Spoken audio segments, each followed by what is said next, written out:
what to look at on your crawler in between runs. Yeah, things like that. It's sort of the most fun part of crawling, if you ask me. Hi guys, Brett from Hearns Hobbies here. And today I'd like to talk to you about crawler maintenance, or more specifically, what to look at on your crawler in between runs. Presumingly that there's nothing broken, of course. So you've come in, you've flattened the battery, just where to clean it off, things to look at, yeah, things like that. It's sort of the most fun part of crawling, if you ask me. All right, let's get into it.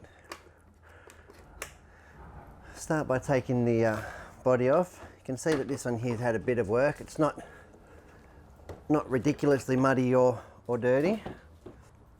We've got a fair bit of dust and mud, light mud in here. Start by disconnecting the battery, and we'll take that out of the tray. 9-step powered 2-cell battery, really nice. Got myself armed with a great little brush here. I like to use little brushes because it gets in all the nooks and crannies, helps get the little stones out. Here we go. The first thing I'll usually do after I've got the battery out is I'll start by taking the wheels off. And I do that for a couple reasons. A, it's to ensure that they were in fact tight before they go out again. And B, to ensure that there's no mud, dirt, sticks and stones stuck around the axles and the steering gear. So we can see here that we've had no leaks. There's not a heap of mud. We'll clear off any debris. We can also have a look up in here, the shock absorbers, ensure that there's no leaks, no cracks. We'll get our 9 steps 2mm Allen key out, and we can give everything just a light crack just to make sure that nothing has in fact come loose, and all that seems pretty good. So I didn't expect much to go wrong. It was a pretty good day out on the trail. As simple as that. Then I'll put the wheel back on. The rear end we don't usually see too much problems and issues because it only obviously stationary and live axle. It's very hardy. It's exactly what these things are known for. Spins nice, definitely not loose. Fantastic. Now we're going to come over here and have a look at the front. Now there's a lot more going on in the front end because we've got our steering mechanism, we've got our caster block, our axle, and our portal drive here as well. So I'm just steering that from left to right, full lock. I'm ensuring that there's no sticks or debris caught up around, resisting any movement. And it all seems pretty good. Now we can take our brush to it again. We'll give it a dust off. And again, we'll get our trusty 9 steps 2mm out. Run over some of the major screws here on the portal cover. The steering block, nice and firm. Yeah, the steering bell crank. And we'll put our shock absorber too, our damper assembly. And we can pop that up and see that there's no leaks, there's no nicks or scratches. It's all good, everything's nice and located. It's in very good nick. We've also got our drive shaft there. Okay, that's about it for that. We'll put that wheel back on. Where did I put my wheel nut? Here we go. Now usually of course we'll do all four. For the sake of the video we'll just do one side. There we go. Don't need to do them up too tight. Okay, and another really valuable piece that I'll look at nearly every run is the gear mesh, and to make sure that there is in fact no stones and debris caught into the pinion and spur gear assembly. So to do that, it's just as simple as taking these 3 screws out here.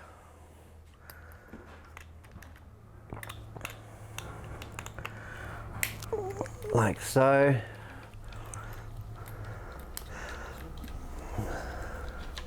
Last one over here.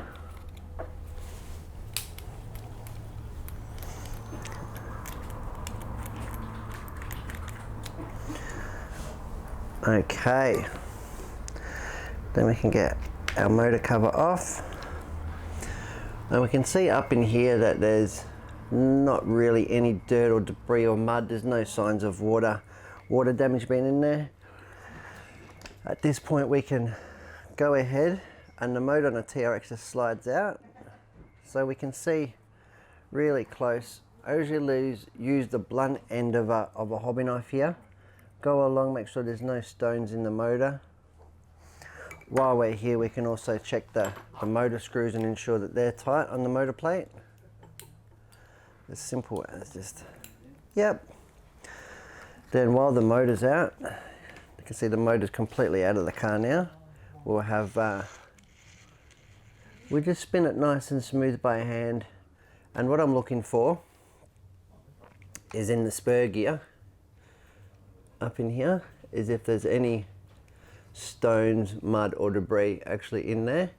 And at that point, again, I get the back of the hobby knife and I'll just scrape it along the hollows of the gears and get that out. So this one's really good. There's nothing in there, which is really nice, but if you have been through dirt and debris, it will definitely make its way into all those places like that. Then it's as simple as putting my motor back in, putting the gear cover back on,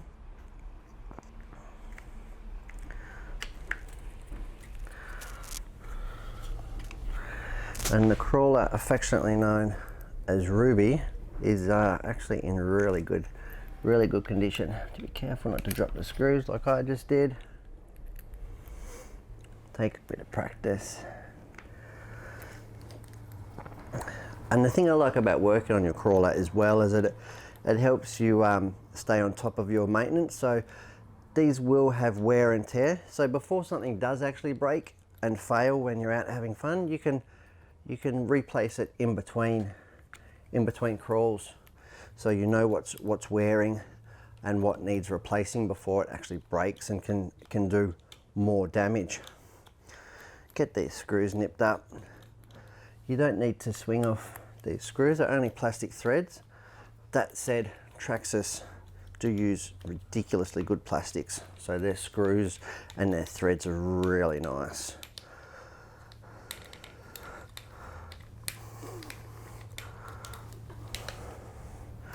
That's it.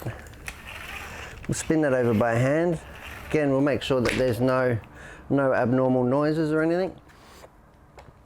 Then what I like to do before I pack it away for the crawl is I'll put the battery back in there and I'll check all the controls. Okay, right, with the transmitter now. So always turn it on first. We'll turn the car on.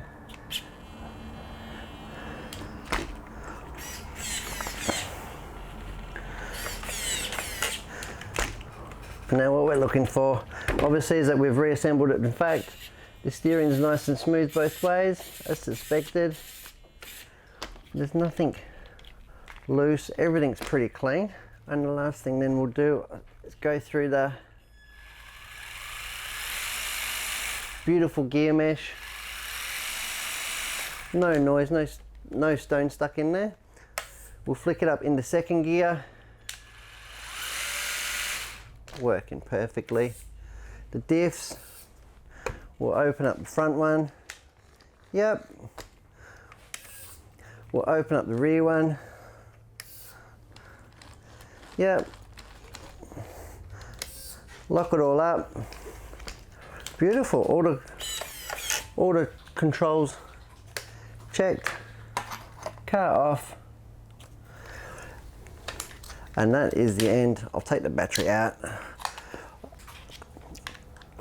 I'll put the battery then into storage until next use. So I'll put that on my digital charger, put that to storage mode, and that will either bring it down or charge it up to the set voltage, which keeps it in safe and good condition. And then we'll pack it all away, put it in the box, and then you're ready to go crawling. You're ready to go crawling again next time. And that is a bit of basic maintenance on your crawler in between runs. It's nothing too complicated, but it's really worth doing. It'll help you enjoy your crawling, should ensure that you have less failure, and it'll keep your rig in tip-top shape. I'm Brett, and thanks for watching.